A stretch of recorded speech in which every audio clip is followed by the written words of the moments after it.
Rubel, professora de História, e aqui no explicador virtual a gente vai chegar ao final do segundo reinado.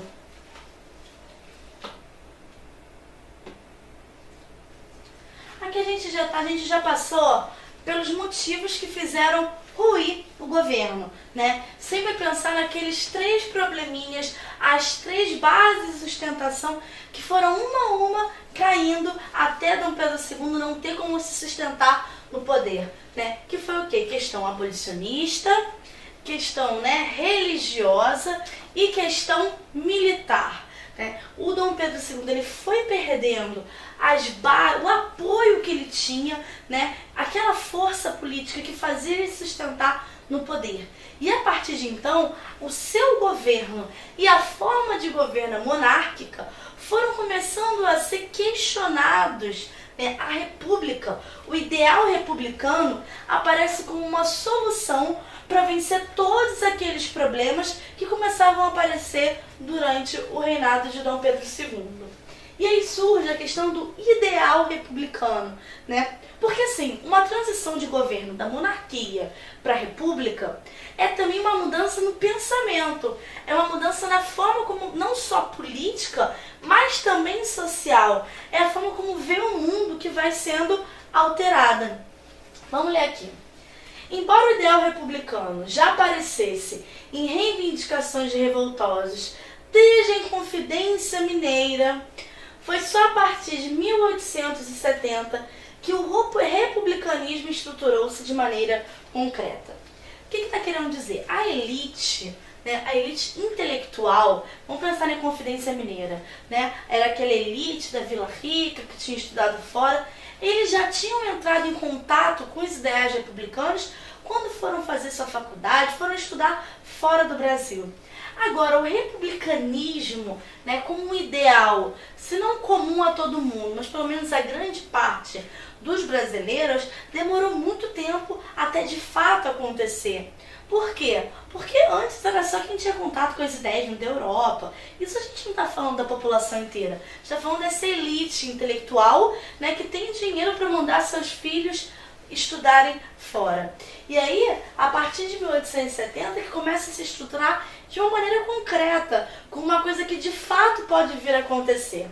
Em 73, apoiado por importantes cafeicultores de São Paulo, foi fundado o Partido Republicano Paulista. Esse logo passou a contar com seguidores no Rio de Janeiro, Minas Gerais e em Rio Grande do Sul. Gente, preste atenção numa coisa.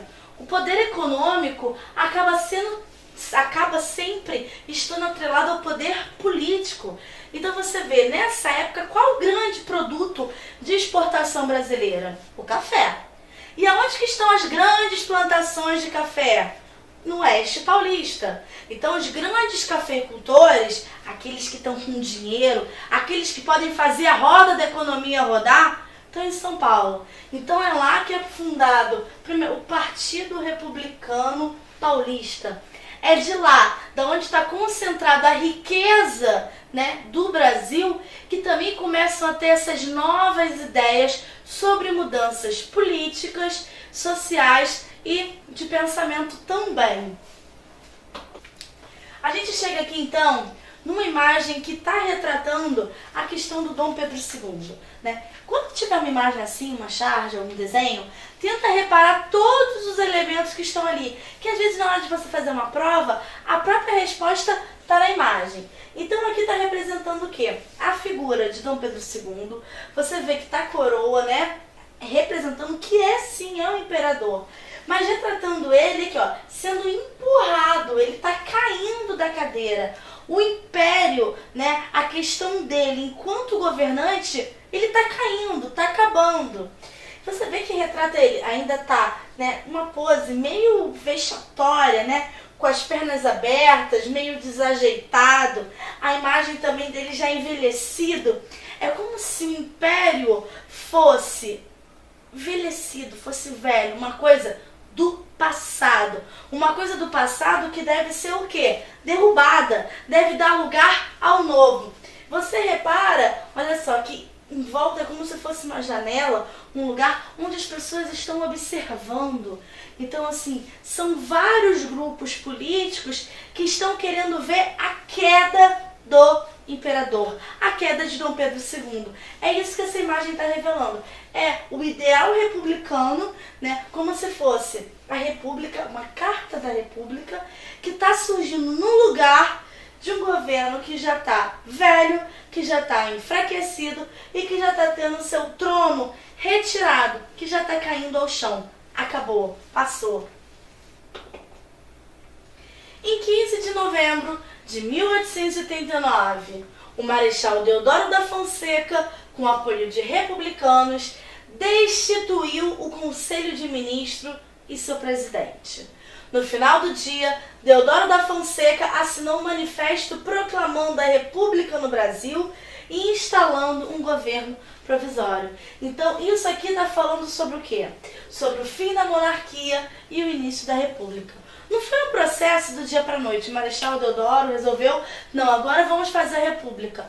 Não, pega todo esse histórico de segundo reinado, como que as coisas foram acontecendo e como que progressivamente, né, Dom Pedro II foi perdendo os seus aliados e quando viu já estava no chão, já tinha sido empurrado da cadeira, já não tinha mais como se sustentar na figura de imperador, na figura de governante máximo do Brasil. E aí quando vem o Deodoro, você vê que é com apoio, né, dos republicanos. O ideal republicano, porque ele poderia, de repente, vamos lá, pensar em outros casos. Você podia estar insatisfeito com o governo de Dom Pedro II, tirar ele do poder e botar um outro imperador, pensar numa outra forma.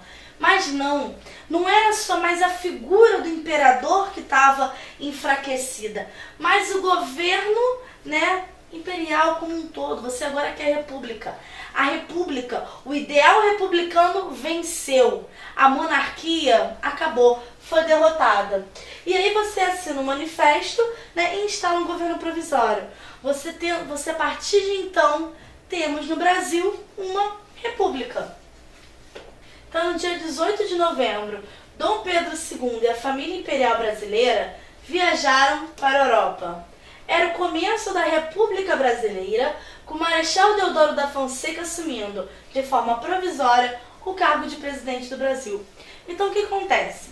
Quando, de fato, Dom Pedro II é destituído do seu cargo, né, ele não é mais o imperador do Brasil, ele volta com a sua família para a Europa. Vamos lembrar que a família toda de Dom Pedro veio de Portugal e da Europa como um todo.